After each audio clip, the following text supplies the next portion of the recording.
Redactorul șef al Jurnal de Chișinău, Rodica Mahu, a fost reținută câteva minute în urmă din spatele guvernului de persoane în civil și urcată într-o mașină albă care a plecat într-o direcție necunoscută. Ala Meleca, șefa serviciului de presă al Ministerului de Interne, a promis să verifice urgent de ce și de cine a fost reținut redactorul șef al ziarului Jurnal de Chișinău. Acum ați luat o doamnă de aici. Ați dat într-o mașină. Redactorul șef de la Jurnal de Chișinău. Am văzut eu prin geam. Unde este el? Eu sunt metal aici. Dar cine este aici cu băieții ăștia în civil? Care sunt?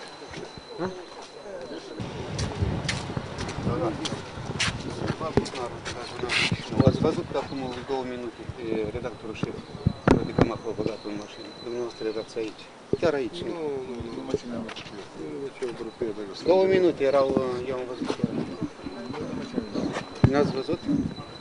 Stăm de vorbe că ne-am întâlnit, tot eu ne-am văzut așa.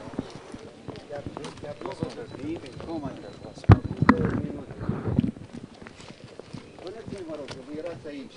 A fost arestată o doamnă și băgat într-o mașină albă. Este redactor șef la Jurnal de Chișinău. Erați aici, eu v-am văzut pe geam. Voi toți nu mă ați venit? Mașina era aici. N-ați văzut nimic? Aici mașini nu stau. Aici mașini nu stau. Asta din carton.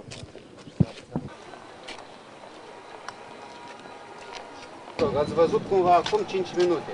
A fost ridicat redactorul șef al Jurnalului de Chișinău și băgat într-o mașină albă care stătea aici. Acum 5 minute s-a întâmplat lucrul ăsta. Dumneavoastră erați aici, v-am văzut prin fața geamului de la redacție.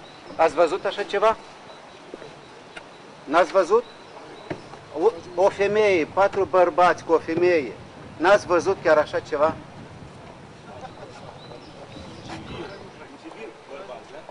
Da, în civil, bineînțeles, în civil. Nimeni n-a văzut nimic. Bravo, bărbați, bravo.